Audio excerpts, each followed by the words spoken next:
Tanan! Ayan na siya. So yan, short vlog muna tayo. Disclaimer lang po para sa video pong ito. This is my personal experience dito po sa Japan. Share lang po ako ng mga tips. Yan po para po sa mga gustong mabilis ng mga anak. So nag-labor lang po ako ng 2 hours and 45 minutes. Paano nga ba ako nanganak ng 2 hours and 45 minutes? Hilabi na po ang inyong tiyan para po lumabas na si baby. Yan yung tinuturok po siya sa swero, sa tenteki ko po, para po mag-start ng humilab si baby. So, ang pagturok po doon sa umpisa is palit lang yung dosage niya. From 10 dosage, gagawin nilang 20, naging 30, naging 40, naging 60, naging 80, hanggang 90. Hanggang sa mga anak ka na. So, ako dumating po ako dito sa hospital ng March 15 about 8 a.m. And then, ini-start nila yung aking induced labor ng about 9 a.m. Tinurukan po nila ako and then, hindi naman po siya agad masakit. Hindi ka naman po agad magli-labor. Honestly, I'm not expecting na manganganak ako on the same day. Inisip ko baka manganak pa ako on the second day ng March 16. Pero, nakakatuwa lang kasi napakabilis ng procedure.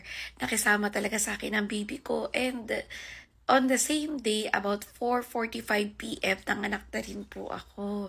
So, paano ko nasabing 2 hours and 45 minutes po yung labor ko?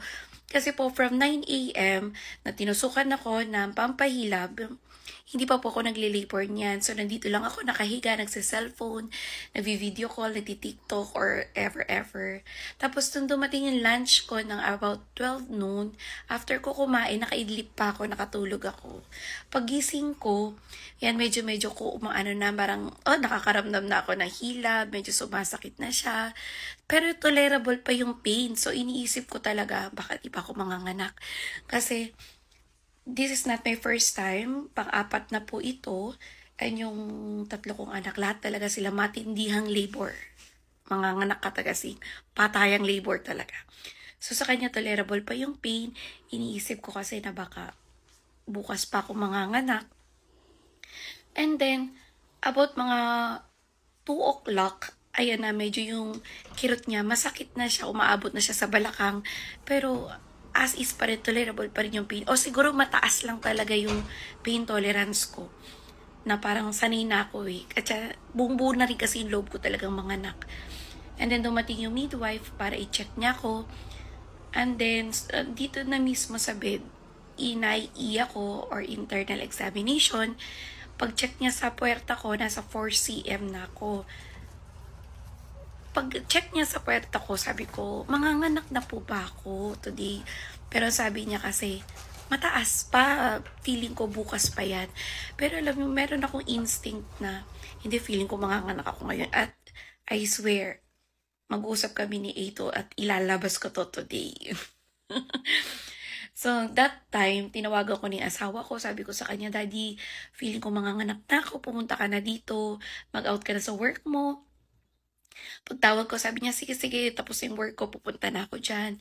And then, sige lang ako, hilab-hilab lang, humihilab. Tapos, tinawagan ko ulit yung asawa ko, Daddy, bumili ka ng pineapple chunk sa convenience store. Baka kasi makatulong siya sa pagpapadulas ng labor ko. And then, sabi niya, okay, pupunta na ako dyan. Yung asawa ko, wala na siyang pineapple chunk na nabili.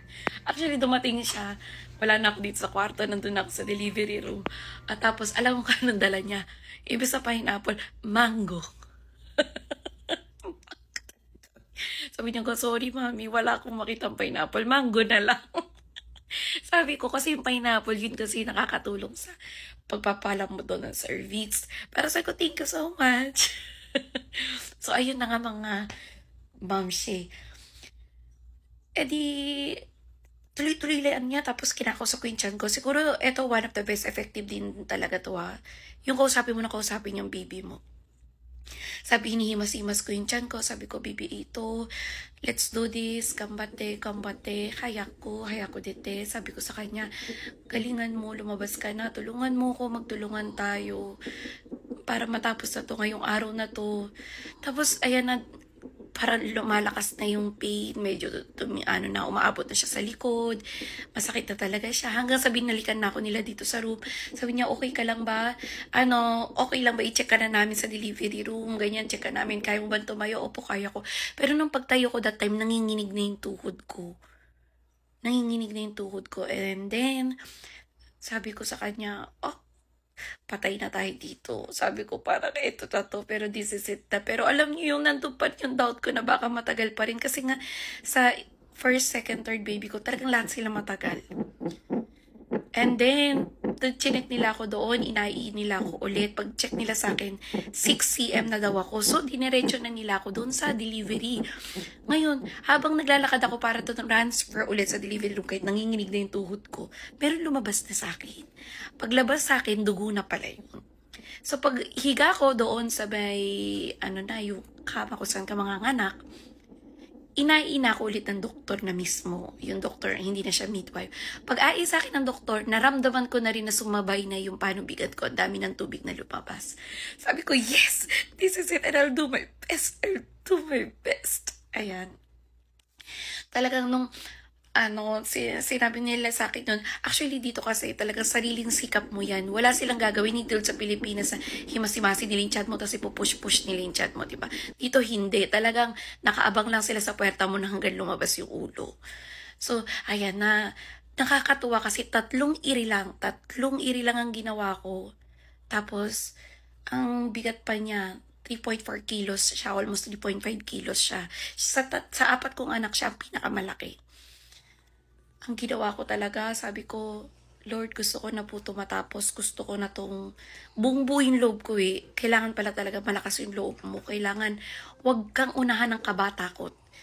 Kasi andun yung takot eh. Andun yung sakit, andun yung pain. Pag hinaluan mo pa, lalong tatagal.